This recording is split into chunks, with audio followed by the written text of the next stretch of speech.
Mayambu tolabana na ehana muktaram oksari ngasidi halki topini moroin ngasi aina ngangja gadru basti exercise ki maram da ngangja gani na houtini da hana ishwara amta sangjase sagata laiba ipa ishwar na ki thawai asem ki mapana tolabana na inguna ngangbiyu aina ngangba kuding mo na ki aninba pamba dagi mating ohimbiyu tagadu kuding sina hana po pinabiyu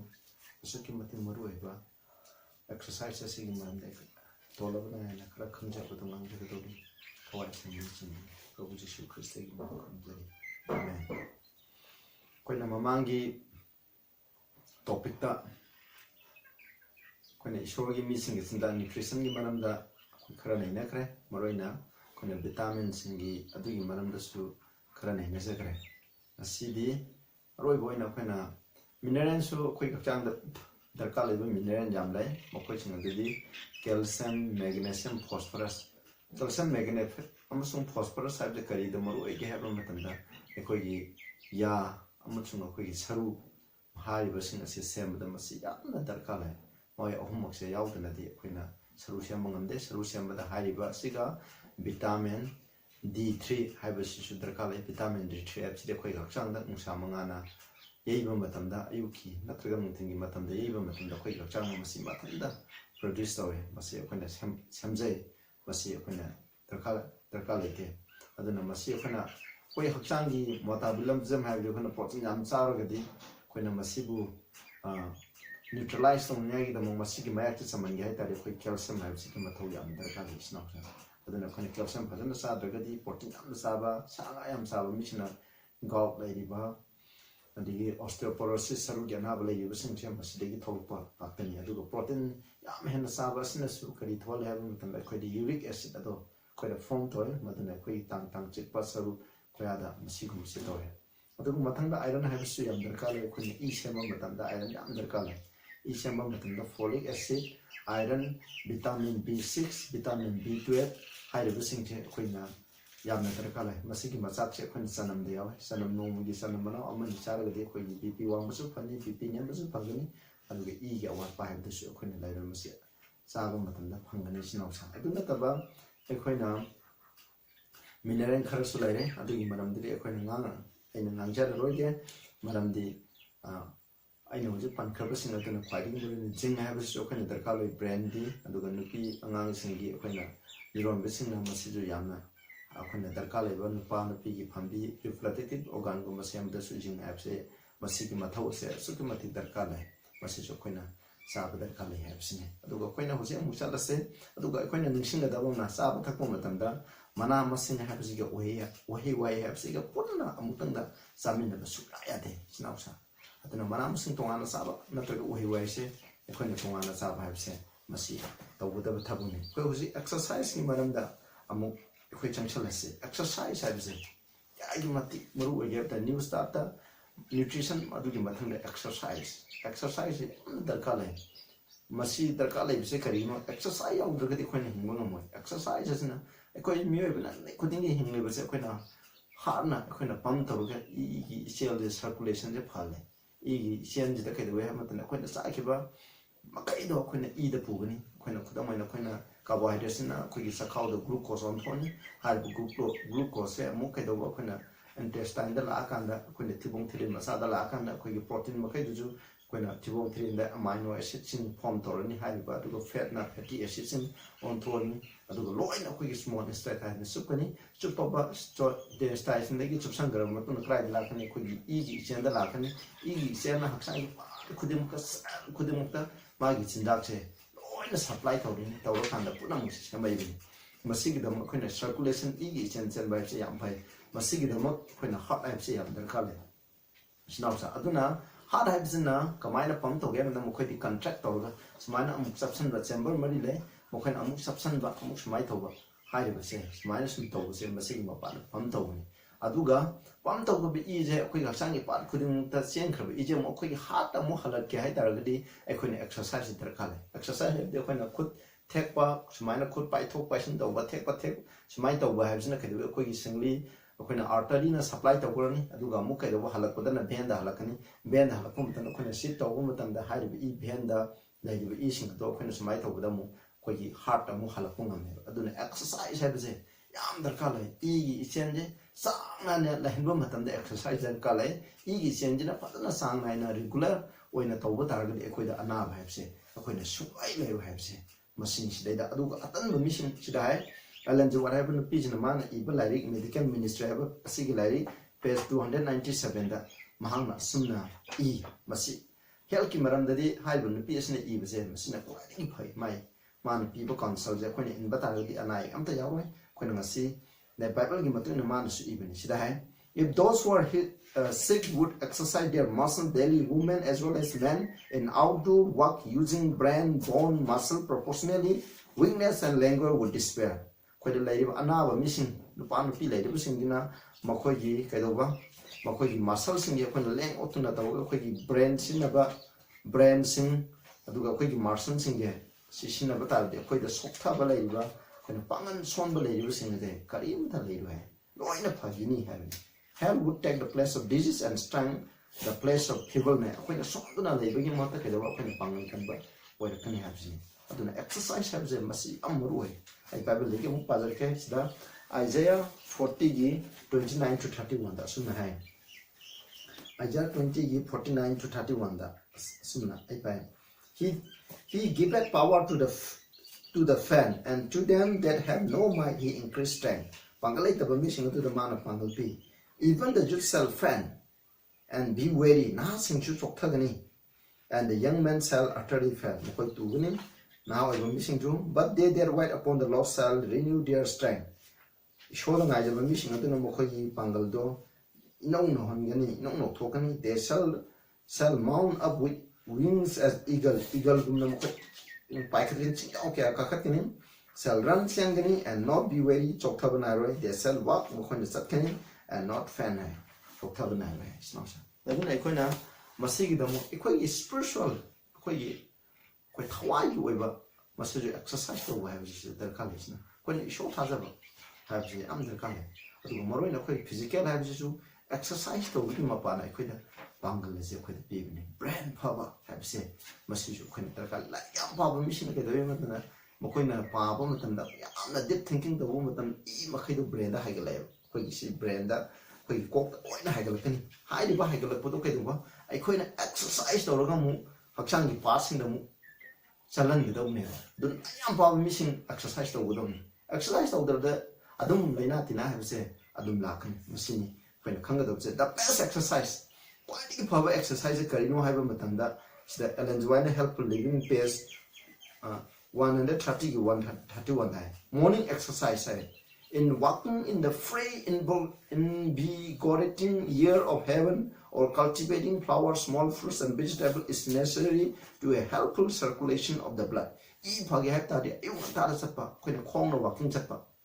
koina bricks walking hai ko masi khong no walking chatpa ayung ta kam matam da hawan chit sek matam pai phagdi koina umangumba forest kumba laibo uwa na kaina hobong mafam da adi gari sing laking da fattaba manam nam thibado laking mang da ana koina salaga exercise to bse masina faidi ki phai hai koina ayung ata sapam matam da koina deep breathing chana ba aerobic exercise adi haibidi koina soul je koina tamna ngamba makai je na honjan ba aduga koina second taramu thingaga thamba matang da tamna koina yada tamna sum thado koina ngamba kai do mu thado kiba aduga mu thado matang da mu na to na tamna mu chinyan kai do chinyan na pukche kang thok kadom kang thok ai chingthan ba haim je koina no mu da minute manga tara koina mu minute tara kun je koina uti taro lok su tong thong fever su na ro china guarantee ai shaman experience da wo ne se su na masigi exercises am thai yam phai masi nungsit seng exercise have nungsit ki dam tani nungsit ke jumari le mase masi yam phai aduni aduga khoina ayukta khoina lai khok sembba mana masing sing khoina garden khon khoiba sing se masi yamna phai ko it is a serious safeguard against cold cough congestion of the brain khoi brain da congestion to ba hai de khoina sam lai faro de chamam na ba lai ba ꯑꯗꯨ ꯀꯣꯛ ꯆꯤꯛꯄ ꯈꯣꯠꯄ ꯂꯩꯔꯤꯕ ꯂꯣꯛ ꯊꯨꯡꯕ ꯍꯥꯏꯔꯤꯕ ꯈꯨꯗꯤꯡꯃꯛꯁꯦ ꯃꯁꯤꯅ ꯈ꯭ꯋꯥꯏꯗꯒꯤ ꯐꯩ ꯍꯥꯏꯕꯅꯤ ꯁꯤꯗ ꯍꯥꯏ brain and lungs inflammation of the liverꯗ inflame ꯇꯧꯕ ꯃꯁꯤ ꯀꯤꯗꯅꯤ ꯑꯩꯈꯣꯏꯅ ꯀꯤꯗꯅꯤ lungs 100 other disease ꯑꯇꯣꯞꯄ ꯂꯩꯅꯥ ꯀꯌꯥꯗꯒꯤ ꯃꯁꯤ ꯌꯥꯝꯅ ꯀꯥꯟꯅꯩ ꯄꯩꯁꯥ ꯁꯨꯛꯇꯪ ꯐꯪꯗꯕꯅꯤ ꯁꯤꯅꯥꯎꯁꯦ ꯂꯪꯁꯀꯤ ꯑꯅꯥꯕ ꯂꯩꯕ ꯀꯤꯗꯅꯤꯒꯤ ꯑꯅꯥꯕ ꯂꯩꯕ ꯍꯥꯔꯠꯀꯤ ꯑꯅꯥꯕ ꯂꯩꯕ ꯈꯨꯗꯤꯡꯃꯛꯁꯦ ꯂꯤꯚꯔꯒꯤ ꯑꯅꯥꯕ ꯂꯩꯕ ꯈꯨꯗꯤꯡꯃꯛꯁꯦ ꯑꯩꯈꯣꯏꯅ ꯁꯨꯡꯅꯥ ꯅꯥꯍꯜꯂꯣꯏꯒꯦ ꯍꯥꯏꯔꯗꯤ ꯀꯩꯗꯧꯕ ꯑꯩꯈꯣꯏꯅ ꯐꯠꯇꯕ ꯅꯤꯁꯥꯗꯨꯁꯨ ꯑꯩꯈꯣꯏꯅ ꯆꯥꯗꯕ ꯇꯥꯔꯦ ꯃꯁꯤꯒꯤ ꯃꯊꯪꯗ ꯅꯣꯡꯃ ꯇꯣꯄꯤꯛ ꯑꯃꯇ ꯂꯥꯛꯆꯒꯅꯤ ꯑꯗꯨꯒ ꯑꯩꯈꯣꯏꯅ ꯑꯦꯛꯁꯔꯁꯥꯏꯁ ꯇꯧꯕ ꯇꯥꯔꯒꯗꯤ ꯑꯩꯈꯣꯏꯅ ꯃꯁꯤ ꯐꯒꯅꯤ ꯃꯗꯨꯅ ꯑꯁꯦꯡꯕ ꯅꯨꯡꯁꯤꯠꯇ ꯋꯥꯀꯤꯡ ꯆꯠꯄꯁꯦ ꯃꯁꯤꯗꯒꯤ ꯍꯦꯟꯅ ꯐꯕ ꯂꯩꯇꯦ ꯑꯩꯈꯣꯏꯒꯤ ꯏꯒꯤ ꯁꯔꯀꯨꯂꯦꯁꯟꯁꯤꯅ ꯐꯔꯤꯕ ꯃꯈꯩ ꯏ ꯁꯦꯡꯕ ꯍꯦꯟꯒꯅꯤ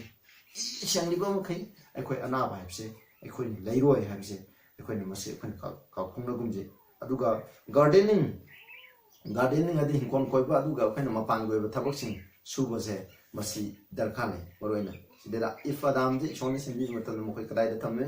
ꯏꯗꯦꯟꯒꯥꯗ ꯖꯦꯅꯦꯁꯤꯁ 2:15 ꯍꯥꯏꯕꯅꯤ ꯁꯤꯗ and the Lord took the man and put into the garden of Eden to dress cultivate it and to keep it ꯃꯁꯤꯕꯨ ꯑꯩꯈꯣꯏꯅ ꯍꯤꯡꯒꯣꯜ ꯀꯣꯏꯕ ꯃꯅꯥ ꯃꯁꯤꯡ ꯂꯩꯕ ꯂꯩ ꯐ꯭ꯂꯥꯋꯔ ꯑꯁꯤꯅꯆꯤꯡꯕ ꯂꯩꯕꯁꯤꯡꯗꯣ ꯃꯥꯅ ꯇꯧꯅꯤꯡꯉꯥꯏꯒꯤꯗꯃꯛ ꯃꯁꯤ ꯑꯁꯨꯃꯥꯏꯅ ꯇꯧꯕꯤꯔꯝꯃꯤ ꯍꯥꯏꯕꯅꯤ ꯊꯝꯕꯤꯔꯝꯃꯤ ꯍꯥꯏꯕꯅꯤ ꯑꯗꯨꯅ ꯏꯁꯣꯔꯅ ꯑꯩꯈꯣꯏꯒꯤꯗꯃꯛ ꯄ꯭ꯔꯣꯚꯥꯏꯗ ꯇꯧꯈ꯭ꯔꯕꯅꯤ ꯑꯗꯨꯅ ꯄꯥꯞ ꯆꯪꯗ꯭ꯔꯤꯉꯩ ꯃꯇꯝꯗꯕꯨ ꯏꯐꯥꯗꯥꯝꯅ ꯑꯩꯈꯣꯏꯅ ꯑꯦꯛꯁꯔꯁꯥꯏꯁ ꯗꯔꯀꯥꯔ ꯂꯩꯔꯗꯤ ꯑꯩꯈꯣꯏ ꯄꯥꯞ ꯆꯪꯗ꯭ꯔꯤꯉꯩ ꯃꯇꯝꯗꯁꯨ ꯑꯩꯈꯣꯏꯅ ꯏꯁꯦ ꯗꯔꯀꯥꯔ ꯂꯩ ꯍꯥꯏꯕꯁꯤ ꯃꯁꯤꯅꯦꯕ this will bring health and strength to nerve and muscle ꯑꯩꯈꯣꯏꯒꯤ ꯅꯔꯚꯀꯤ ꯄꯥꯋꯔ ꯑꯃꯁꯨꯡ ꯃꯁꯜꯁꯤꯡ ꯑꯁꯤꯗ ꯃꯁꯤꯅ ꯍꯦꯟꯅ ꯄꯤꯔꯛꯀꯅꯤ ꯅꯔꯚ ꯍꯥꯏꯕꯗꯤ ꯑꯩꯈꯣꯏꯒꯤ ꯕ꯭ꯔꯦꯟ ꯈꯟꯕ ꯋꯥꯈꯜ ꯑꯩꯈꯣꯏꯅ ꯀꯩꯅꯣꯒꯤ ꯅꯔꯚꯁ ꯁꯤꯁꯇꯦꯝꯒꯤ ꯃꯔꯨꯑꯣꯏꯕ ꯁꯦꯜꯅꯤ ꯑꯗꯣ ꯍꯥꯏꯔꯤꯕꯁꯤꯡ ꯑꯁꯤꯗ ꯑꯦꯛꯁꯔꯁꯥꯏꯁ ꯍꯥꯏꯕꯁꯤꯅ ꯑꯩꯈꯣꯏꯅ ꯄꯥꯡꯒꯜ ꯀꯜꯂꯛꯀꯅꯤ ꯑꯗꯨꯅ ꯑꯩꯈꯣꯏꯅ ꯑꯦꯛꯁꯔꯁꯥꯏꯁ ꯇꯧꯕ ꯃꯇꯝꯗ ꯑꯩꯈꯣꯏꯅ ꯆꯦꯛꯁꯤꯟꯒꯗꯕ ꯈꯔꯁꯦ ꯅꯣꯡꯃꯗ ꯑꯦꯠꯂꯤꯁ 30 ꯃꯤꯅꯠꯁꯀꯨꯝꯕꯁꯦ ꯑꯩꯈꯣꯏꯅ ꯁꯦꯗꯦꯟꯇꯔꯤ ꯍꯥꯏꯕꯗꯤ ꯊꯕꯛ ꯑꯣꯐꯤꯁ ꯀꯥꯕ ꯃꯤꯁꯤꯡ ꯑꯩꯈꯣꯏꯅ ꯂꯧ ꯀꯟꯅ ꯁꯨꯗꯕ ꯃꯤꯁꯤꯡ ꯑꯗꯨꯒ ꯁ꯭ꯀꯨꯜ ꯆꯠꯄ ꯃꯤꯁꯤꯡ ꯑꯣꯖꯥꯁꯤꯡ ꯂꯩꯔꯤꯕ ꯃꯤꯁꯤꯡ ꯃꯈꯣꯏꯅ ꯍꯤꯡꯒꯣꯜ ꯀꯣꯏꯕ ꯑꯁꯤꯅꯆꯤꯡꯕ ꯐꯪꯗꯕ ꯃꯤꯁꯤꯡ ꯑꯗꯨꯅ ꯅꯣꯡꯃꯗ ꯌꯥꯝꯗ꯭ꯔꯕꯗ 30 ꯃꯤꯅꯠ ꯑꯦꯛꯁꯔꯁꯥꯏꯁ ꯇꯧꯒꯗꯕꯅꯤ ꯑꯩꯈꯣꯏꯅ ꯋꯥꯀꯤꯡ ꯆꯠꯄ ꯌꯥꯏ ꯇꯧꯕ ꯃꯇꯝꯗ ꯑꯩꯈꯣꯏꯒꯤ ꯍꯛꯆꯥꯡꯒꯤ ꯄꯥꯔꯠ ꯈꯨꯗꯤꯡꯃꯛꯁꯦ ꯑꯩꯈꯣꯏꯅ ꯂꯦꯡꯍꯟꯒꯗꯕꯅꯤ ꯋꯥꯀꯤꯡ ꯆꯠꯄꯅ ꯈ꯭ꯋꯥꯏ ꯐꯩ ꯍꯥꯏꯕꯁꯦ ꯑꯩꯈꯣꯏꯅ ꯈꯣꯡ ꯂꯥꯎꯅ ꯊꯥꯡꯉ ꯆꯠꯄꯁꯦ ꯃꯁꯤꯅ ꯈ꯭ꯋꯥꯏ ꯐꯩ ꯍꯥꯏꯕꯁꯤ ꯀꯔꯤꯒꯤꯅꯣ ꯍꯥꯏꯕ ꯃꯇꯝꯗ ꯃꯁꯤꯗꯤ ꯋꯥꯀꯤꯡ ꯆꯠꯄ ꯃꯇꯝꯗ ꯑꯩꯈꯣꯏꯒꯤ ꯈꯨꯠꯁꯨ ꯑꯗꯨꯒ ꯈꯣꯡꯁꯨ ꯍꯛꯆꯥꯡꯒꯤ ꯄꯥꯔꯠ ꯈꯨꯗꯤꯡꯃꯛꯁꯨ ꯂꯣꯏꯅ ꯃꯨꯞꯃꯦꯟ ꯇꯧꯋꯦꯕ ꯑꯗꯨꯒꯤꯗꯃꯛ ꯑꯩꯈꯣꯏꯅ ꯃꯁꯤ ꯗꯔꯀꯥꯔ ꯂꯩ ꯑꯗꯨꯒ ꯑꯦꯛꯁꯔꯁꯥꯏꯁ ꯇꯧꯕ ꯃꯇꯝꯗ ꯑꯩꯈꯣꯏꯒꯤ ꯃꯁꯜꯁꯤꯅ ꯀꯟꯒꯗꯕ ꯌꯥꯝꯅ ꯂꯨꯝꯕ ꯅꯠꯇꯕ ꯌꯣꯠ ꯁꯥꯟꯅꯕꯒꯨꯝꯕ ꯅꯠꯇꯕ ꯈꯔ ꯂꯥꯏꯠ ꯑꯣꯏꯕ ꯄꯣꯠꯁꯛꯁꯤꯡ ꯁꯨꯃꯥꯏꯅ ꯁꯥꯟꯅꯕ ꯅꯠꯇ꯭ꯔꯒ ꯄꯨꯁ ꯑꯞ ꯇꯧꯕ ꯑꯗꯨ ꯕꯥꯔ ꯆꯤꯡꯕꯒꯨꯝꯕ ꯑꯗꯨꯅ ꯑꯩꯈꯣꯏꯅ ꯈꯣꯡ ꯈꯨꯠ ꯍꯥꯏꯔꯒꯁꯨ ꯐꯝꯃꯨ ꯂꯦꯞꯄꯨ ꯉꯥꯏꯍꯥꯛ ꯇꯧꯕꯒꯨꯝꯕ ꯑꯗꯨꯒ ꯅꯠꯇ꯭ꯔꯒ ꯆꯦꯟꯕ ꯑꯣꯏꯔꯁꯨ ꯉꯥꯏꯍꯥꯛꯇꯪ ꯌꯥꯝꯅ ꯕꯤꯒꯣꯔꯁ ꯑꯣꯏꯅ ꯇꯧꯕꯒꯤ ꯗꯔꯀꯥꯔ ꯌꯥꯝꯅ ꯁ꯭ꯄꯣꯔꯠ ꯁꯥꯟꯅꯕ ꯃꯤꯒꯨꯝꯅ ꯑꯩꯈꯣꯏꯅ ꯇꯧꯕꯒꯤ ꯗꯔꯀꯥꯔ ꯂꯩꯇꯦ ꯑꯩꯈꯣꯏꯅ ꯂꯥꯏꯠ ꯑꯣꯏꯅꯀꯣ ꯃꯁꯤ ꯑꯩꯈꯣꯏꯅ ꯇꯧꯒꯗꯕꯅꯤ ꯑꯗꯨꯒ ꯑꯅꯥꯕ ꯃꯤꯁꯤꯡꯒꯤꯗꯃꯛꯇꯗꯤ ꯑꯦꯛꯁꯔꯁꯥꯏꯁ ꯇꯧꯕ ꯍꯥꯏꯕꯁꯦ ꯋꯥꯀꯤꯡ ꯇꯞꯅ ꯋꯥꯀꯤꯡ ꯆꯠꯄꯁꯦ ꯃꯁꯤꯅ ꯈ꯭ꯋꯥꯏꯗꯒꯤ ꯐꯩ ꯍꯥꯏꯕꯁꯤ ꯑꯩꯈꯣꯏꯅ ꯀꯥꯎꯒꯗꯕꯅꯤ ꯑꯗꯨꯒ ꯃꯇꯝ ꯌꯥꯔꯤꯉꯩꯗꯤ ꯃꯁꯤ ꯃꯇꯝ ꯆꯥꯅ ꯑꯩꯈꯣꯏꯅ ꯇꯧꯕ ꯗꯔꯀꯥꯔ ꯂꯩ ꯃꯊꯪ ꯑꯃꯨꯛ ꯌꯦꯡꯁꯦ benefits of exercise tꯧꯕꯁꯤꯅ ꯑꯩꯈꯣꯏꯗ ꯄꯣꯔꯛꯄ ꯀꯥꯟꯅꯕꯁꯦ ꯀꯔꯤꯅꯣ ꯍꯥꯏꯕꯁꯦ ꯑꯃꯨꯛ ꯌꯦꯡꯁꯦ my life today ꯍꯥꯏꯔꯤꯕ ꯄꯦꯖ ꯑꯗꯨꯒꯤ 130ꯗ ꯁꯨꯝꯅ ꯍꯥꯏ nature's fine and wonderful works need to be kept in active motion in order to accomplish the object for which they were designed inactivity is a fruitful cause of disease laina tina inactivity akoina thawak sudaba idleness habje kwadi bible da jawni proverb ta akoina paraga loi khangni atanba habse kwadi phattaba laina ni akoina proverb an idle brain is the devil's workshop haji atanba brain habse kedoba phattaba khudingmaki saitan gi ne workshop ni saitan na tawbi thabuk phattaba ngata aduna akoina tanba tarade akoi wakal phattaba mayam su lakani aduni atanba habse kwadi phattabni sai atanba habse kanana phone saitan o henbaneba so saitan ma samang ke dum da tanne mana me singu talale adu ma ke dum ne he is walking 24 hours mi karba mi ju mangan jigan mana nunga lim tabu 24 masi akoina saitan lagi tamba ya ba para di tanba ba je mo ni tamba ya ba para masi ma akoina section ba je masi ni aduga exercise na aham da number 1 exercise strengthens the bone and muscle ekoi saru kan ba ekoi muscle je mapangan kan ge ekoi na tawak na subu tanda saru ga ekoi na muscle kan ge habje ekoi na exercise da kan mi saru yamna thabak su da ba mi sing leng ota ba mi sing pham da na tv da yeng da nuai na sa ba pham da tar ba mi sing ge ma koi saru kai gan ge ni te kan ge ni kai tang ma tu bu ma tanda ti e na sa de si masi kai guna da leng da ni saru mapangan kan re aduna saru kan ngai gi da ma khon gi hakchang gi khong khut ching gi leng ba koi da ko light oi ba burden pi ba koi na khaga ꯋꯦꯠ ꯈꯔ ꯌꯥꯝꯅ ꯂꯨꯝꯕꯗꯤ ꯅꯠꯇꯕ ꯈꯔ ꯌꯥꯡꯕ ꯑꯩꯈꯣꯏꯅ ꯁꯨꯃꯥꯏꯅ ꯊꯥꯡꯀꯠ ꯊꯥꯡꯖꯤꯟ ꯇꯧꯕꯁꯦ ꯃꯁꯤꯅ ꯑꯩꯈꯣꯏꯅ ꯁꯔꯨ ꯀꯟꯅ ꯀꯦꯜꯁꯤꯌꯝ ꯆꯥꯔꯒ ꯁꯨꯃꯥꯏꯅ ꯇꯧꯕ ꯃꯇꯝꯗ ꯑꯩꯈꯣꯏꯅ ꯁꯔꯨꯒꯤ ꯃꯄꯥꯡꯒꯜ ꯀꯟꯒꯅꯤ ꯍꯥꯏꯕꯁꯦ ꯑꯩꯈꯣꯏꯒꯤ ꯕꯣꯟ ꯁꯔꯨ ꯑꯗꯨꯒ ꯑꯩꯈꯣꯏꯒꯤ ꯃꯁꯜꯗ ꯀꯜꯂꯛꯂꯤ ꯍꯥꯏꯕꯁꯦ ꯃꯁꯤꯅꯤ ꯃꯗꯨꯅꯅꯤ ꯏꯆꯤꯟ ꯏꯅꯥꯎꯁꯤꯡ ꯃꯁꯤ ꯀꯥꯎꯕ ꯌꯥꯗꯦ ꯑꯗꯨꯒ ꯃꯁꯤꯅ ꯑꯃꯨꯛ ꯑꯩꯈꯣꯏꯒꯤ ꯏꯒꯤ ꯏꯆꯦꯜꯁꯦ ꯍꯦꯟꯒꯠꯍꯜꯂꯦ ꯑꯦꯛꯁꯔꯁꯥꯏꯁ ꯇꯧꯕꯁꯤꯅ ꯏꯒꯤ ꯏꯆꯦꯜꯁꯦ ꯍꯦꯟꯒꯠꯍꯜꯂꯦ ꯍꯥꯏꯔꯤꯕꯁꯤꯅ ꯀꯩꯗꯧꯏ ꯀꯥꯟꯗ ꯑꯩꯈꯣꯏꯒꯤ ꯂꯪꯁꯇꯁꯨꯀꯣ ꯃꯁꯤꯅ ꯂꯪꯁꯀꯤ ꯃꯊꯧ ꯇꯧꯍꯟꯕ ꯃꯇꯝꯗꯁꯨ ꯍꯦꯜꯂꯤ ꯏꯆꯤꯟ ꯏꯅꯥꯎꯁꯤꯡ ꯑꯩꯈꯣꯏꯅ ꯈꯪꯒꯗꯕꯗꯤ ꯑꯩꯈꯣꯏꯒꯤ ꯏ ꯈꯨꯗꯤꯡꯃꯛꯁꯦ ꯑꯩꯈꯣꯏꯅ ꯍꯥꯟꯅ ꯂꯥꯛꯄ ꯏ ꯈꯨꯗꯤꯡꯃꯛꯁꯦ ꯀꯔꯥꯏꯗꯧꯒꯅꯤ ꯑꯩꯈꯣꯏꯒꯤ ꯂꯪꯁꯇ ꯂꯤꯚꯔꯗ ꯂꯥꯛꯀꯅꯤ ꯂꯤꯚꯔꯗꯒꯤ ꯑꯩꯈꯣꯏꯅ ꯂꯪꯁꯇ ꯄ꯭ꯌꯨꯔꯤꯐꯥꯏ ꯇꯧꯔꯛꯀꯅꯦꯕ ꯐꯠꯇꯕ ꯃꯈꯩ ꯂꯤꯚꯔꯗ ꯁꯦꯡꯗꯣꯛꯑꯒ ꯑꯗꯨꯒ ꯂꯪꯁꯇ ꯂꯥꯛꯀꯅꯤ ꯂꯪꯁꯇ ꯂꯥꯛꯑꯕ ꯃꯇꯨꯡꯗ ꯀꯩꯗꯧꯏ ꯃꯇꯝꯗ ꯑꯩꯈꯣꯏꯒꯤ ꯂꯪꯁꯁꯤꯒꯤ ꯆꯦꯁꯁꯤꯗ ꯃꯁꯤꯒꯤ ꯀꯥꯈꯨ ꯃꯆꯥ ꯍꯥꯏꯅ ꯑꯦꯜꯕꯤꯌꯣꯂꯤ ꯍꯥꯏꯅ ꯈꯪꯅꯕ ꯃꯆꯥ ꯃꯌꯥꯝ ꯌꯥꯎꯔꯤ ꯍꯥꯏꯔꯤꯕ ꯑꯁꯤꯗ ꯀꯩꯗꯧꯏ ꯑꯦꯌꯔ ꯁꯦꯛ ꯅꯨꯡꯁꯤꯠ ꯃꯌꯥꯝ ꯂꯩ ꯃꯁꯤꯗ ꯀꯥꯔꯕꯣꯟ ꯗꯥꯏꯑꯣꯛꯁꯥꯏꯗꯀ ꯑꯩꯈꯣꯏꯒꯤ ꯑꯣꯛꯁꯤꯖꯦꯟꯒ ꯁꯤꯟꯅꯐꯝꯅꯤ ꯍꯥꯏꯔꯤꯕ ꯑꯗꯨꯗ ꯂꯥꯛꯑꯒ ꯑꯣꯛꯁꯤꯖꯦꯟ ꯃꯈꯩꯗꯣ ꯑꯃꯨꯛ ꯏꯗ ꯇꯤꯜꯂꯅꯤ ꯇꯤꯜꯂꯕ ꯃꯇꯨꯡꯗ ꯍꯛꯆꯥꯡꯒꯤ ꯄꯥꯔꯠ ꯈꯨꯗꯤꯡꯗ ꯁꯦꯡꯗꯣꯛꯈ꯭ꯔꯅꯤ ꯍꯥꯏꯔꯤꯕ ꯑꯣꯛꯁꯤꯖꯦꯟꯁꯤꯅ ꯀꯩꯗꯧꯕ ꯁꯔꯀꯨꯂꯦꯁꯟ ꯔꯦꯁꯄꯤꯔꯦꯁꯟ ꯊꯣꯛꯄ ꯃꯇꯝꯗ ꯁꯦꯂꯨꯂꯔ ꯔꯦꯁꯄꯤꯔꯦꯁꯟ ꯊꯣꯛꯄ ꯃꯇꯝꯗ ꯑꯣꯛꯁꯤꯖꯦꯟꯁꯦ ꯗꯔꯀꯥꯔ ꯂꯩꯕ ꯃꯗꯨ ꯇꯧꯔꯕ ꯃꯇꯨꯡꯗ ꯀꯥꯔꯕꯣꯟ ꯗꯥꯏꯑꯣꯛꯁꯥꯏꯗ ꯄꯤꯔꯛꯀꯅꯤ ꯀꯥꯔꯕꯣꯟ ꯗꯥꯏꯑꯣꯛꯁꯥꯏꯗꯇꯣ ꯑꯃꯨꯛ ꯏꯗ ꯇꯤꯟꯒꯅꯤ ꯏꯗ ꯑꯃꯨꯛ ꯆꯨꯞꯁꯜꯂꯒ ꯂꯥꯛꯑꯅꯤ ꯂꯥꯛꯑꯀꯥꯟꯗ ꯂꯪꯁꯇ ꯑꯃꯨꯛ ꯂꯪꯁꯀꯤ ꯃꯄꯥꯟꯗ ꯑꯩꯈꯣꯏꯅ ꯁꯣꯔ ꯍꯣꯟꯗꯣꯛꯄꯗ ꯑꯃꯨꯛ ꯄꯨꯊꯣꯔꯛꯀꯅꯤ ꯑꯗꯨꯅ ꯃꯁꯤ ꯂꯪꯁꯀꯤ ꯃꯊꯧ ꯇꯧꯍꯟꯕꯗ ꯃꯁꯤ ꯌꯥꯝꯅ ꯗꯔꯀꯥꯔ ꯂꯩ ꯑꯗꯨꯒ ꯍꯥꯔꯠꯀꯤ ꯐꯪꯁꯟꯗꯁꯨ ꯃꯁꯤꯅ ꯌꯥꯝ ꯃꯔꯨ ꯑꯣꯏ ꯍꯥꯔꯠꯀꯤ ꯑꯅꯥꯕ ꯃꯤꯁꯤꯡ ꯂꯩꯕ ꯃꯤꯁꯤꯡ ꯍꯧꯖꯤꯛ ꯌꯥꯝꯅ ꯋꯥꯡꯗꯅ BP ꯋꯥꯡꯗꯅ ꯍꯥꯔꯠ ꯑꯦꯇꯦꯛ ꯇꯧꯗꯅ ꯁꯤꯔꯤꯕ ꯃꯤꯁꯤꯡ ꯑꯁꯦ ꯑꯦꯛꯁꯔꯁꯥꯏꯁ ꯇꯧꯗꯕꯒꯤꯅꯤ ꯆꯥꯕ ꯊꯛꯄ ꯀꯟꯇ꯭ꯔꯣꯜ ꯇꯧꯗꯕ ꯑꯦꯛꯁꯔꯁꯥꯏꯁ ꯇꯧꯗꯕ ꯑꯦꯛꯁꯔꯁꯥꯏꯁ ꯑꯩꯈꯣꯏꯅꯆꯥꯡ ꯅꯥꯏꯅ ꯇꯧꯕ ꯇꯥꯔꯗꯤ BP ꯀꯟꯇ꯭ꯔꯣꯜ ꯇꯧꯕ ꯍꯥꯏꯕꯁꯦ ꯏꯔꯥꯏꯅ ꯉꯥꯡꯒꯅꯤ ꯑꯗꯨ ꯍꯥꯔꯠꯀꯤ ꯃꯊꯧꯁꯦ ꯑꯗꯨꯝ ꯆꯥꯡ ꯅꯥꯏꯅ ꯑꯩꯈꯣꯏꯅ ꯏꯁꯦ ꯐꯖꯅ ꯆꯦꯜꯍꯟꯕ ꯍꯥꯏꯕꯁꯦ ꯑꯩꯈꯣꯏꯅ ꯉꯝꯃꯤ ꯍꯥꯏꯕꯁꯤꯅꯤ ꯑꯗꯨꯒ ꯑꯩꯈꯣꯏꯅ ꯅꯤꯡꯁꯤꯡꯒꯗꯕ ꯑꯃꯅ ꯑꯩꯈꯣꯏ ꯃꯤꯑꯣꯏꯕꯒꯤ ꯍꯥꯔꯠ ꯔꯦꯠꯁꯦ ꯑꯩꯈꯣꯏꯅ ꯃꯤꯅꯤꯠ ꯑꯃꯗ ꯑꯩꯈꯣꯏꯅ ꯅꯣꯔꯃꯦꯜꯁꯦ ꯑꯩꯈꯣꯏꯅ 60ꯗꯒꯤꯅ 72 ꯁ꯭ꯋꯥꯏꯗ ꯂꯩꯒꯗꯕꯅꯤ ꯍꯥꯔꯠ ꯕꯤꯠ ꯑꯗꯤ ꯑꯩꯈꯣꯏꯅ ꯃꯤꯍꯨꯟ ꯆꯣꯡꯕꯁꯦ ꯑꯩꯈꯣꯏꯅ ꯁꯤꯗ ꯌꯦꯡꯕ ꯌꯥꯏ ꯑꯩꯈꯣꯏꯅ ꯁꯨꯃꯥꯏꯅ ꯈꯨꯠꯇ ꯁꯤꯗ ꯅꯝꯕ ꯁꯨꯃꯥꯏꯅ ꯈꯨꯠ ꯑꯍꯨꯝꯁꯦ ꯁꯨꯃꯥꯏꯅ ꯅꯝꯕ ꯃꯇꯝꯗ ꯇꯤꯡ ꯇꯤꯡ ꯇꯤꯡ ꯐꯥꯎꯔꯛꯀꯅꯤ ꯅꯠꯇ꯭ꯔꯒ ꯑꯩꯈꯣꯏꯅ ꯁꯤꯒꯤ ꯈꯧꯔꯤꯒꯤ ꯁꯤꯒꯤ ꯑꯗꯥꯝ ꯑꯦꯄꯜ ꯍꯥꯏꯅ ꯈꯪꯅꯔꯤꯕ ꯁꯤꯗꯩꯗ ꯑꯩꯈꯣꯏꯅ ꯄꯥꯏꯔ ꯊꯝꯕ ꯃꯇꯝꯗ ꯇꯤꯡ ꯇꯤꯡ ꯇꯤꯡ ꯆꯣꯡꯕꯅꯤ ꯁꯤ ꯆꯣꯡꯕ ꯃꯇꯝꯗ ꯑꯩꯈꯣꯏꯅ ꯑꯦꯛꯁꯔꯁꯥꯏꯁ ꯇꯧꯕ ꯃꯇꯝꯗ ꯁꯤ ꯆꯣꯡꯕꯁꯦ ꯑꯩꯈꯣꯏꯅ ꯑꯁꯤ 110ꯗꯒꯤ 110ꯒꯤ ꯃꯊꯛꯇ 150 120 ꯆꯥꯡꯗ ꯑꯩꯈꯣꯏꯅ ꯆꯣꯡꯕ ꯃꯇꯝꯗ ꯑꯩꯈꯣꯏꯅ ꯃꯁꯤ ꯑꯩꯈꯣꯏꯒꯤ ꯑꯦꯛꯁꯔꯁꯥꯏꯁꯁꯦ ꯑꯩꯈꯣꯏꯅ ꯂꯦꯞꯄ ꯌꯥꯔꯦ ꯍꯥꯏꯕꯁꯦ ꯑꯩꯈꯣꯏꯅ ꯊꯤꯕ ꯌꯥꯏ ꯁꯤꯗꯩꯗ ꯊꯧꯔꯤ ꯉꯥꯏꯍꯥꯛ ꯆꯣꯡꯕ ꯃꯇꯝꯗ ꯃꯥꯒꯤ ꯆꯣꯡꯕꯒꯤ ꯆꯥꯡꯁꯦ 110 ꯁ꯭ꯋꯥꯏꯒꯤ ꯆꯥꯡ ꯌꯧꯍꯜꯂꯛꯄ ꯃꯇꯝꯗ ꯑꯩꯈꯣꯏ ꯏꯒꯤ ꯁꯔꯀꯨꯂꯦꯁꯟ ꯍꯛꯆꯥꯡꯒꯤ ꯄꯥꯔꯠ ꯈꯨꯗꯤꯡꯃꯛꯇ ꯌꯧꯔꯦ ꯍꯥꯏꯕꯁꯦ ꯑꯩꯈꯣꯏꯅ ꯈꯪꯕ ꯌꯥꯏ ꯃꯁꯤꯗ ꯊꯤꯒꯗꯕꯅꯤ ꯑꯩꯈꯣꯏꯅ ꯍꯥꯔꯠ ꯔꯦꯠꯁꯦ ꯑꯩꯈꯣꯏꯅ ꯆꯨꯝꯅ ꯑꯩꯈꯣꯏꯅ ꯊꯕꯛ ꯁꯨꯕꯗ ꯂꯩꯕ ꯍꯥꯔꯠꯀꯤ ꯆꯣꯡꯕꯒꯤ ꯍꯥꯔꯠ ꯕꯤꯠꯁꯦ ꯃꯁꯤꯒꯤꯁꯦ ꯑꯩꯈꯣꯏꯅ ꯍꯟꯊꯔꯤꯕ ꯃꯈꯩꯀꯣ 70 ꯆꯣꯡꯉꯝꯕ ꯑꯩꯅ 60 ꯍꯟꯊꯕ ꯃꯇꯝꯗ ꯑꯩꯒꯤ ꯄꯨꯟꯁꯤꯁꯦ ꯑꯩꯈꯣꯏꯅ ꯁꯥꯡꯕ ꯍꯥꯏꯕꯗꯣ ꯑꯩꯈꯣꯏꯅ ꯑꯣꯏꯔꯛꯀꯅꯦꯕ ꯏꯆꯤꯟꯅꯥꯎꯁꯤꯡ ꯃꯁꯤꯅ ꯑꯩꯈꯣꯏꯒꯤ ꯍꯥꯔꯠꯀꯤ ꯃꯊꯧꯁꯦ ꯁꯦꯞ ꯑꯣꯏꯔꯛꯀꯅꯤ ꯑꯗꯨꯅ ꯍꯥꯔꯠꯀꯤ ꯃꯄꯨꯟꯁꯤꯁꯦ ꯀꯌꯥꯝ ꯇꯧꯒꯦ ꯅꯣꯡꯃꯗꯀꯣ 13,000ꯒꯤ ꯆꯥꯡ ꯍꯥꯔꯠ ꯕꯤꯠꯁꯦ ꯑꯩꯈꯣꯏꯅ ꯁꯦꯞ ꯇꯧꯔꯛꯀꯅꯤ ꯍꯥꯏ ꯁꯦꯞ ꯇꯧꯔꯛꯄꯁꯤꯅ ꯍꯥꯔꯠꯀꯤ ꯃꯄꯥꯡꯒꯜ ꯀꯜꯍꯜꯂꯦ ꯀꯟꯕꯁꯤꯅ ꯃꯔꯝ ꯑꯣꯏꯗꯨꯅ ꯀꯩꯗꯧꯕ ꯑꯩꯈꯣꯏ ꯄꯨꯟꯁꯤ ꯁꯥꯡꯕ ꯑꯣꯏꯒꯅꯦꯕ ꯏꯆꯤꯟꯅꯥꯎꯁꯤꯡ ꯃꯇꯝ ꯅꯥꯏꯅ ꯑꯩꯈꯣꯏꯅ ꯃꯤꯍꯨꯟ ꯇꯤꯡ ꯆꯣꯡꯕꯁꯦ ꯃꯁꯤꯡ ꯌꯥꯝꯅ ꯆꯣꯡꯕ ꯃꯤꯁꯤꯡꯁꯦ ꯑꯐꯕ ꯅꯠꯇꯦ ꯑꯦꯛꯁꯔꯁꯥꯏꯁ ꯇꯧꯔꯒꯗꯤ ꯃꯁꯤ ꯍꯟꯊꯍꯟꯕ ꯉꯝꯒꯅꯤ ꯍꯥꯏꯕꯁꯦ ꯑꯩꯈꯣꯏꯅ ꯀꯥꯎꯔꯣꯏꯗꯕꯅꯤ ꯑꯗꯨꯒ ꯑꯦꯛꯁꯔꯁꯥꯏꯁꯁꯤꯅ ꯑꯩꯈꯣꯏꯒꯤ ꯏꯒꯤ ꯚꯦꯁꯦꯜꯁꯤꯡꯁꯦ ꯑꯥꯔꯇꯔꯤ ꯑꯗꯒꯤ ꯑꯩꯈꯣꯏꯅ ꯂꯩꯔꯤꯕ ꯑꯥꯔꯇꯔꯤ ꯚꯦꯟ ꯑꯁꯤꯅꯆꯤꯡꯕꯁꯤꯡꯁꯦ ꯃꯁꯤꯒꯤ ꯃꯥꯒꯤ ꯃꯊꯧꯁꯦ ꯍꯦꯟꯒꯠꯍꯜꯂꯦꯕ ꯑꯩꯈꯣꯏꯅ ꯃꯔꯨꯑꯣꯏꯅ BP ꯁ꯭ꯇ꯭ꯔꯣꯛꯀꯨꯝꯕ ꯇꯧꯔꯤꯁꯦ ꯀꯩꯅꯣ ꯍꯥꯏꯕ ꯃꯇꯝꯗ ꯑꯩꯈꯣꯏꯅ ꯆꯥꯕ ꯃꯇꯝꯗ ꯆꯥꯛ ꯑꯩꯈꯣꯏꯅ ꯀꯣꯔꯁꯅ ꯌꯥꯎꯕ ꯆꯥꯡ ꯆꯥꯁꯤꯜꯂꯗꯅ ꯑꯩꯈꯣꯏꯒꯤ ꯎꯇꯣꯡ ꯁꯨꯃꯥꯏꯅ ꯈꯥꯎꯕꯗꯣ ꯁꯤꯒꯤ ꯑꯀꯣꯏꯕꯁꯤꯗ ꯁꯨꯝ ꯄꯩꯁꯜꯂꯛꯑꯕꯅꯤꯅ ꯁꯨꯝ ꯈꯨꯖꯜꯂꯛꯄ ꯃꯇꯝꯗ ꯀꯩꯗꯧꯏ ꯏꯒꯤ ꯏꯆꯦꯜꯗꯨꯗꯤ ꯍꯥꯔꯠꯀꯤ ꯄꯝ ꯇꯧꯕꯗꯤ ꯁꯨꯡꯂꯦꯞ ꯂꯦꯞꯄ ꯅꯠꯇꯅ ꯃꯥꯒꯤ ꯄ꯭ꯔꯦꯁꯔꯗꯣ ꯍꯦꯟꯒꯠꯂꯛꯀꯅꯦꯕ ꯁꯤꯒꯤ ꯁꯤꯡꯂꯤꯁꯤꯡꯗ ꯏꯅ ꯄꯤꯔꯤꯕ ꯄ꯭ꯔꯦꯁꯔꯗꯣ ꯍꯦꯟꯒꯠꯂꯛꯄꯗꯨꯅ ꯑꯩꯈꯣꯏꯅ BP ꯋꯥꯡꯉꯤꯅꯦꯕ ꯑꯗꯨꯕꯨ ꯑꯩꯈꯣꯏꯅ ꯑꯦꯛꯁꯔꯁꯥꯏꯁ ꯇꯧꯔꯒꯗꯤ ꯃꯁꯤꯗ ꯐꯝꯖꯤꯟꯗꯨꯅ ꯂꯩꯕ ꯀꯣꯂꯦꯁꯇꯦꯔꯣꯜꯁꯤꯡꯗꯣ ꯑꯔꯦꯝꯕ ꯀꯣꯂꯦꯁꯇꯦꯔꯣꯜꯁꯤꯡꯗꯣ ꯑꯩꯈꯣꯏꯅ ꯄꯨꯛꯇ ꯄꯩꯕ ꯏꯁꯥꯗ ꯂꯩꯕꯁꯤꯡꯗꯣ ꯑꯦꯛꯁꯔꯁꯥꯏꯁ ꯇꯧꯕꯁꯤꯅ ꯕꯔꯟ ꯇꯧꯊꯣꯛꯈ꯭ꯔꯅꯦꯕ ꯆꯥꯛꯊꯣꯛꯈ꯭ꯔꯅꯦꯕ ꯑꯗꯨ ꯑꯣꯏꯇꯥꯔꯗꯤ ꯃꯁꯤꯅ ꯐꯍꯜꯂꯤ ꯍꯥꯏꯕꯁꯤꯅꯦ ꯑꯗꯨꯒ ꯃꯊꯪꯗ ꯑꯍꯨꯝꯁꯨꯕꯗ ꯑꯩꯈꯣꯏꯅ ꯑꯃꯨꯛ ꯌꯦꯡꯁꯤ ꯑꯦꯛꯁꯔꯁꯥꯏꯁ ꯇꯧꯕꯁꯤꯅ ꯑꯩꯈꯣꯏꯒꯤ ꯕ꯭ꯂꯗ ꯄ꯭ꯔꯦꯁꯔꯁꯦ ꯔꯤꯒꯨꯂꯦꯁꯟ ꯇꯧꯕ ꯉꯝꯃꯦꯕ ꯑꯩꯈꯣꯏꯒꯤ ꯕ꯭ꯂꯗ ꯄ꯭ꯔꯦꯁꯔꯁꯦ ꯆꯥꯡ ꯅꯥꯏꯅ ꯑꯅꯦꯝꯕ ꯃꯤꯁꯨ ꯋꯥꯡꯍꯟꯕ ꯑꯋꯥꯡꯕ ꯃꯤꯁꯨ ꯅꯦꯝꯍꯟꯕ ꯃꯁꯤ ꯑꯩꯈꯣꯏꯅ ꯇꯧꯕ ꯉꯝꯃꯤ ꯑꯗꯨꯒ ꯑꯦꯛꯁꯔꯁꯥꯏꯁ ꯇꯧꯕꯁꯤꯅ ꯑꯩꯈꯣꯏꯒꯤ ꯑꯍꯜ ꯑꯣꯏꯒꯗꯕꯁꯦ ꯑꯦꯖꯤꯡꯁꯦ ꯑꯍꯜ ꯑꯣꯏꯕꯁꯦ ꯃꯁꯤ ꯇꯞꯊꯍꯜꯂꯦꯕ ꯊꯕꯛ ꯁꯨꯗꯕ ꯃꯤꯁꯤꯡꯅ ꯑꯍꯜ ꯊꯨꯅ ꯑꯣꯏꯁꯤꯜꯂꯦ ꯑꯦꯛꯁꯔꯁꯥꯏꯁ ꯇꯧꯗꯕ ꯃꯤꯁꯤꯡꯅ ꯊꯨꯅ ꯑꯍꯜ ꯑꯣꯏꯁꯤꯜꯂꯦ ꯊꯕꯛ ꯌꯥꯝ ꯁꯨꯃꯟꯕꯁꯤꯁꯨ ꯐꯕ ꯅꯠꯇꯦ ꯊꯕꯛ ꯌꯥꯝ ꯁꯨꯃꯜꯂꯒꯁꯨ ꯑꯩꯈꯣꯏꯅ ꯑꯍꯜ ꯑꯣꯏꯁꯤꯜꯂꯦ ꯑꯗꯨꯕꯨ ꯆꯥꯡ ꯅꯥꯏꯅ ꯂꯥꯏꯠ ꯑꯣꯏꯕ ꯑꯦꯛꯁꯔꯁꯥꯏꯁ ꯅꯨꯃꯤꯠ ꯈꯨꯗꯤꯡꯒꯤ 30 ꯃꯤꯅꯠ ꯇꯧꯔꯤꯕ ꯃꯤꯁꯤꯡ ꯑꯗꯨꯅ ꯑꯩꯈꯣꯏꯅ ꯐꯕꯅꯦꯕ ꯏꯆꯤꯟꯅꯥꯎꯁꯤꯡ ꯑꯗꯨꯒ exercise tꯧꯕꯁꯤꯅ ꯑꯩꯈꯣꯏꯅ ꯆꯥꯕ ꯇꯨꯝꯍꯜꯂꯦ ꯆꯥꯕ ꯇꯨꯝꯍꯜꯂꯦ ꯆꯥꯛꯆꯥ ꯇꯣꯛꯑꯕ ꯃꯇꯨꯡꯗ ꯉꯥꯏꯍꯥꯛꯇꯪ ꯑꯩꯈꯣꯏꯅ ꯈꯨꯠꯀꯥꯁꯦ ꯁꯨꯃꯥꯏꯅ ꯀꯣꯛꯇ ꯁꯨꯃꯥꯏꯅ ꯊꯝꯃꯒ ꯑꯩꯈꯣꯏꯅ ꯏꯁꯥꯒꯤ ꯂꯦꯡꯖꯨꯝꯁꯦ ꯑꯩꯈꯣꯏꯅ ꯃꯅꯤꯡꯗ ꯁꯨꯃꯥꯏꯅ ꯊꯝꯃꯒ ꯈꯨꯠꯁꯦ ꯁꯨꯃꯥꯏꯅ ꯃꯅꯤꯡꯗ ꯊꯝꯃꯒ ꯈꯤꯇꯪ ꯌꯥꯝꯅ ꯆꯦꯟꯕ ꯍꯥꯏꯕ ꯅꯠꯇꯦꯀꯣ ꯇꯞꯅ ꯑꯩꯈꯣꯏꯅ ꯉꯥꯏꯍꯥꯛꯇꯪ ꯑꯦꯛꯁꯔꯁꯥꯏꯁ ꯆꯠꯄꯁꯦ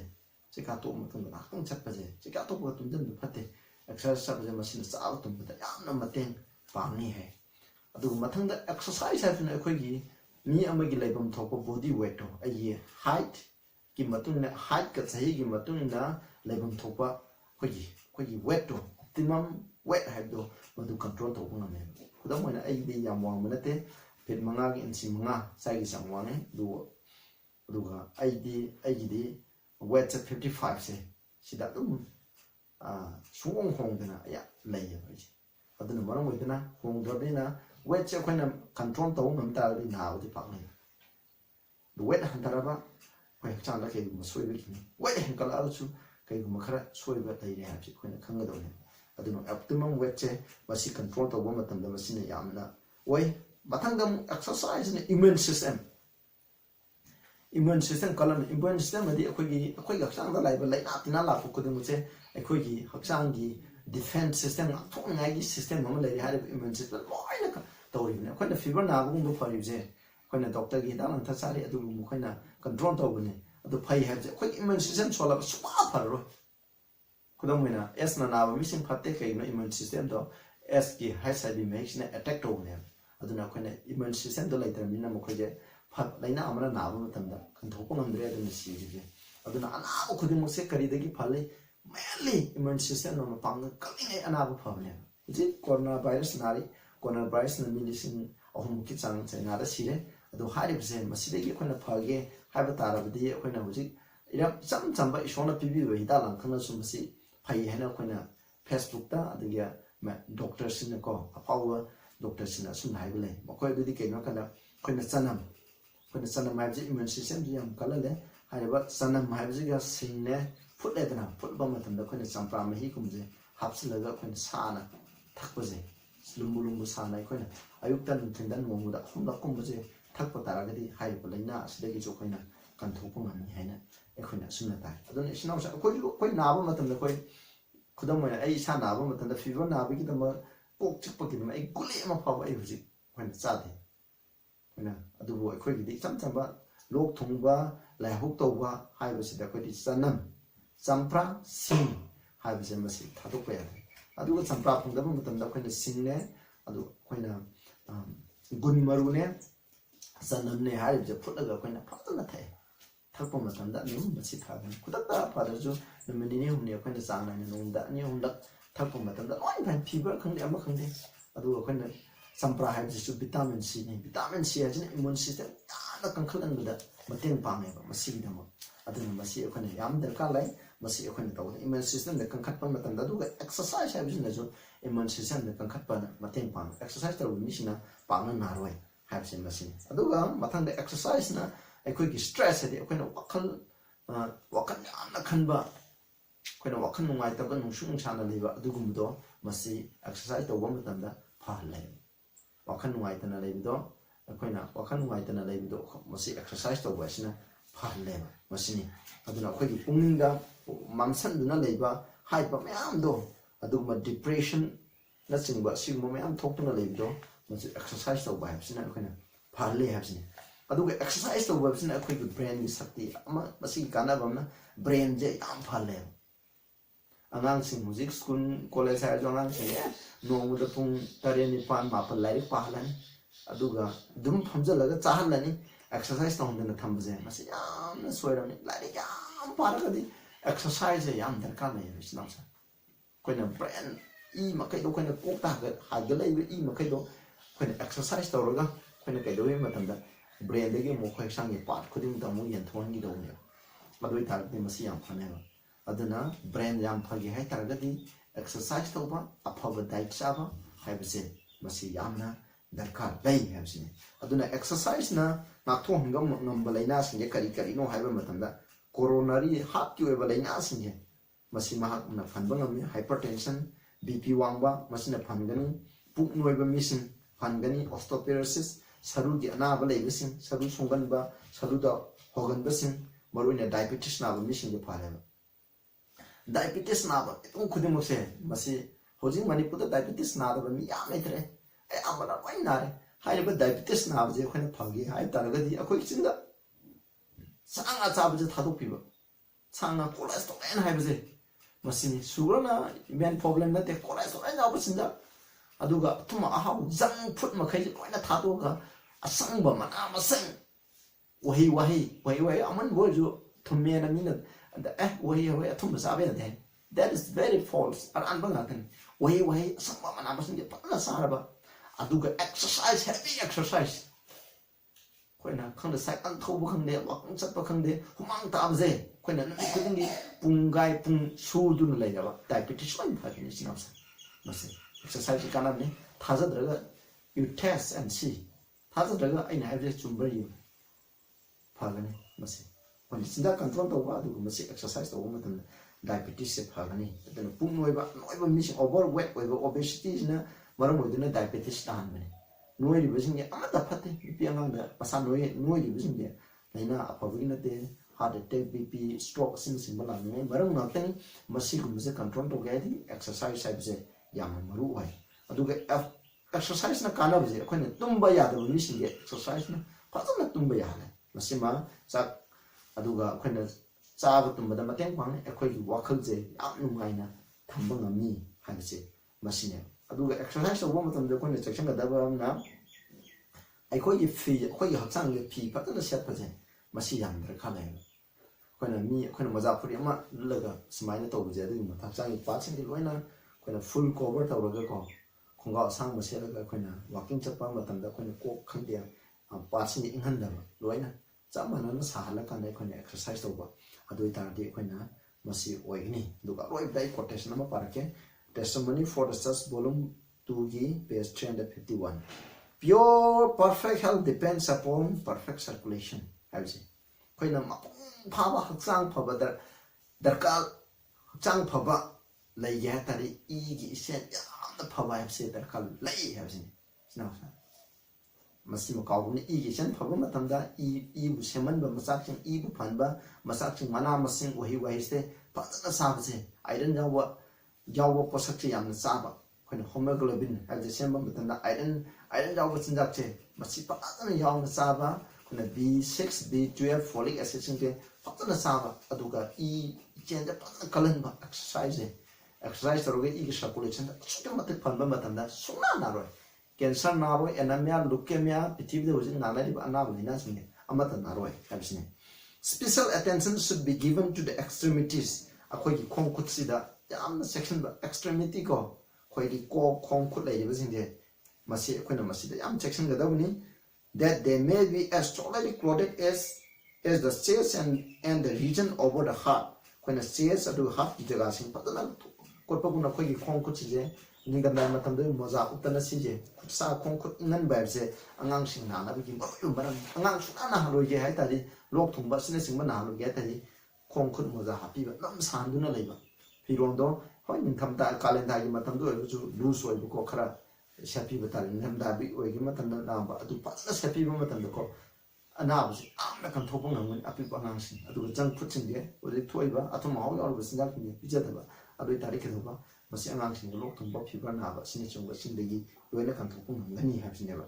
where is the greatest amount of fit hani ko masi ne khoi hakchang gi cells ka khoi heart ki mafam je masi da khoine maisa de am pithore ba masi ko adu masi gi mota masi ju yeng ta adu ga top khong khut sing ge khoine phatana clothing to ga khoine thamba ta ga di khoine suna na da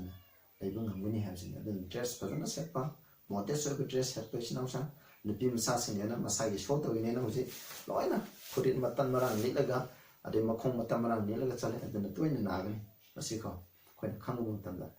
adu na sinausa exercise have je shona ko de fi kudon ifadam semba matan da mako ja khoine lengan kon ba activity have je khoi gi sidri phok to da ba thamani adu na khoi punsi sangna ana ba lina tina kya de gi nga thokna heart ki mi na hoji heart attack to dun sidna no pa la kya khoina ICU da thamdana pasha tingi ba kudam se sidagi nga thong nai gi damo ꯅꯣꯡꯃꯒꯤ ꯃꯅꯨꯡꯗ ꯄꯨꯡꯈꯥꯏ ꯑꯃꯇꯪꯗꯤ ꯑꯩꯈꯣꯏꯅ ꯃꯇꯝ ꯄꯤꯁꯦꯕ ꯍꯤꯡꯒꯣꯜ ꯍꯣꯏ ꯊꯕꯛ ꯏꯟꯈꯥꯡ ꯁꯨꯕ ꯃꯤꯁꯤꯡꯗꯤ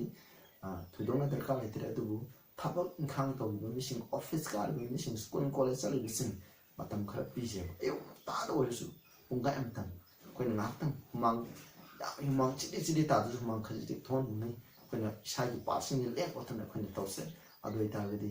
ꯑꯅꯥꯕ ꯃꯈꯩꯁꯦ ꯑꯌꯥꯝꯕꯁꯦ ꯃꯁꯤꯅ ꯀꯟꯊꯣꯛꯄ ꯉꯝꯒꯅꯤ ꯍꯥꯏꯕꯁꯤꯅꯤ ꯃꯊꯪꯗ ꯑꯩꯈꯣꯏꯅ ꯑꯃꯨꯛ ꯋꯥꯇꯔꯒꯤ ꯃꯔꯝꯗ ꯑꯩꯈꯣꯏꯅ ꯅ꯭ꯌꯨ ꯁ꯭ꯇꯥꯔꯠ ꯍꯥꯏꯕꯁꯦ ꯃꯁꯤ ꯌꯥꯝ ꯃꯔꯨ ꯑꯣꯏꯕꯅꯤ ꯅ꯭ꯌꯨ ꯁ꯭ꯇꯥꯔꯠ ꯑꯁꯤ ꯑꯩꯈꯣꯏꯅ ꯏꯟꯕ ꯃꯇꯝꯗ ꯑꯩꯈꯣꯏꯅ ꯑꯅꯥꯕꯁꯤ ꯅꯥꯔꯣꯏ ꯍꯥꯏꯕꯁꯤꯅꯤ ꯏꯁꯣꯔꯅ ꯕꯣꯔ ꯄꯤꯕꯤꯈ꯭ꯔꯕꯅꯤ ꯉꯁꯤꯒꯤꯗꯤ ꯇꯥꯕꯤꯔꯤꯕ ꯃꯌꯥꯝ ꯅꯈꯣꯏꯗ ꯏꯁꯣꯔꯅ ꯕꯣꯔ ꯄꯤꯕ ꯑꯣꯏꯁꯅꯨ ꯑꯗꯨꯒ ꯅꯈꯣꯏꯁꯨ ꯑꯩꯅ ꯃꯁꯤ ꯏꯟꯒꯅꯤ ꯍꯥꯏꯅ ꯄꯩꯁꯥ ꯇꯤꯡꯗꯕ ꯏꯁꯣꯔꯅ ꯐ꯭ꯔꯤꯗ ꯄꯤꯕ ꯈꯨꯗꯣꯜꯅꯤ ꯃꯁꯤ ꯂꯧꯁꯤꯟꯖꯩ ꯍꯥꯏꯕꯁꯤ ꯍꯥꯏꯅꯕ ꯑꯩꯅ ꯑꯄꯤꯜ ꯇꯧꯖꯔꯤ ꯑꯗꯨꯒ ꯑꯩꯒꯤ ꯆꯦꯅꯦꯜ ꯑꯁꯦ ꯅꯈꯣꯏ ꯃꯔꯨꯞ ꯃꯄꯥꯡꯁꯤꯡꯗ ꯁꯤꯌꯔ ꯇꯧꯕꯤꯌꯨ ꯁꯕꯁꯀ꯭ꯔꯥꯏꯕ ꯇꯧꯕꯤꯌꯨ ꯑꯩ ꯄ꯭ꯔꯥꯊꯅꯥ ꯇꯧꯖꯔꯒꯦ ꯁꯔꯒꯗ ꯂꯩꯕ ꯏꯄꯥ ꯏꯁꯣꯔ ꯌꯥꯝ ꯊꯥꯒꯠꯆꯗꯨꯅ ꯀꯩꯗꯧꯀꯥꯟꯗꯒꯤ ꯅꯍꯥꯟꯋꯥꯏ ꯑꯩꯈꯣꯏꯗ ꯄꯤꯕꯤꯕ ꯈꯨꯗꯣꯜ ꯑꯦꯛꯁꯔꯁꯥꯏꯁꯀꯤ ꯃꯔꯝꯗ ꯈꯔ ꯅꯩꯅꯈ꯭ꯔꯕ ꯈꯨꯗꯤꯡꯃꯛꯁꯦ ꯐꯖꯅ ꯚꯥꯞ ꯇꯥꯗꯨꯅ ꯏꯟꯗꯨꯅ ꯆꯠꯄ ꯉꯝꯕ ꯍꯥꯏꯕꯗꯨ ꯏꯄꯥꯅ ꯑꯣꯏꯍꯟꯕꯤꯌꯨ ꯑꯦꯛꯁꯔꯁꯥꯏꯁ ꯇꯧꯕ ꯑꯁꯤꯒꯤ ꯃꯄꯥꯟ ꯑꯩꯈꯣꯏꯅ ꯑꯅꯥ ꯑꯌꯦꯛ ꯌꯥꯎꯗꯅ ꯄꯨꯛꯅꯤꯡ ꯋꯥꯈꯜ ꯂꯧꯁꯤꯡ ꯐꯖꯅ ꯐꯗꯨꯅ ꯏꯄꯥ ꯅꯉꯣꯟꯗ ꯊꯥꯖꯗꯨꯅ ꯑꯃꯁꯨꯡ ꯅꯪꯒ ꯑꯐꯕ ꯃꯔꯤ ꯂꯩꯗꯨꯅ ꯍꯤꯡꯕ ꯉꯝꯕ ꯍꯥꯏꯕꯗꯨ ꯑꯣꯏꯍꯟꯕꯤꯌꯨ ꯄ꯭ꯔꯚꯨ ꯖꯤꯁꯨꯒꯤ ꯃꯤꯡꯗ ꯈꯨꯔꯨꯝꯖꯩ ꯑꯥꯃꯦꯟ